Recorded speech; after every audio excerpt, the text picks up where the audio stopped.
முருகன் பக்தர்கள் அனைவருக்கும் அன்பு வணக்கங்கள். என் அன்பு குழந்தையே, திடீர் திருப்பமாக உன் மனம் விரும்பிய உறவிடமிருந்து உனக்கு இப்பொழுது அழைப்பு வர போகின்றது. ஆடம்பரமாக நீ என்னிடம் எதுவும் கேட்கப் போவது இல்லை. உன் மனதில் உள்ளதை அனைத்தும் நான் அறிவேன் தங்கமே. உன்னவரை நீ பார்க்க வேண்டும், அவருடன் பேச வேண்டும் என்ற உன்னுடைய ஏக்கம் எனக்கு எப்படி புரியாமல் இருக்கும்? நீ எவ்வாறு அவரை நினைத்து கவலைப்பட்டு கொண்டு இருக்கின்றாயோ, அவரும் உன்னை நினைத்துத்தான் மிகுந்த வருத்தத்தில் உள்ளார். இப்பொழுது உனக்கு அவரே அழைப்பு விடுக்கப் போகின்றார். வாழ்க்கையில் ஒன்றை மட்டும் நன்றாக புரிந்து கொள். தேடலை குறைத்துக்கொள். அப்போதுதான் நீ அனைவராலும் தேடப்படுவாய். எதிர்பார்ப்பை குறைத்துக்கொள் தங்கமே.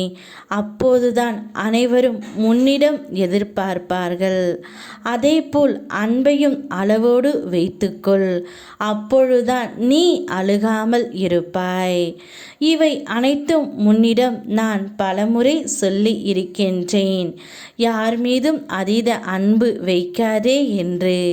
ஆனால் நீ அதை சிறிதும் காதில் கூட வாங்காமல் அனைவரிடத்திலும் அன்பை வைத்துவிட்டு இன்று அழுது கொண்டே இருக்கின்றாய். அதுவும் உன் துணையின் மீது நீ அதிகமாகவே அன்பு வைத்து இருக்கின்றாய் தங்கமே. சிறிது பிரிந்தாலும் உன்னால் ஏற்றுக்கொள்ள முடியவில்லை. அழுது அழுது உன்னுடைய முகமும் கண்ணும் வீங்கி போய் இருக்கின்றது.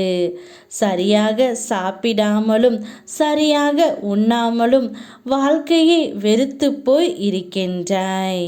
இப்படி உன்னை பார்க்கவா நான் இத்தனை ஆண்டு கால தவம் செய்தேன்.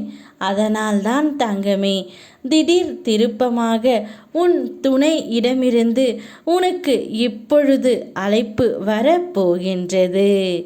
எதையெதையோ நினைத்து வாழ்க்கையை வாழ்ந்து முடித்து விடலாம் என்று நீ நினைக்கின்றாய். ஆனால் உன்னுடைய தந்தை நான் என் பிள்ளை இப்படித்தான் வாழ வேண்டும் என்று நினைத்து உனக்காக உன்னுடைய துணையை நான் கொண்டு வந்து சேர்ப்பேன் தங்கமே. என்மேல் நம்பிக்கை வைத்து என்னுடனே வா.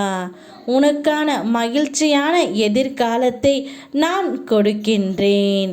அந்த வாழ்க்கை முழுவதும் உனக்கு சந்தோஷத்தை மட்டுமே அள்ளி கொடுக்கின்றேன். நீண்ட காலம் நீயும் உன் துணையும் சேர்ந்து நல்வாழ்வு பெற்று 16 செல்வங்களையும் பெற்று வாழ்வீர்கள். அதற்கு உங்களுக்கு உறுதுணையாக உன் முருகனப்பா நான் இருக்கின்றேன். யாம் இருக்க பயமேன். ஓம் முருகா.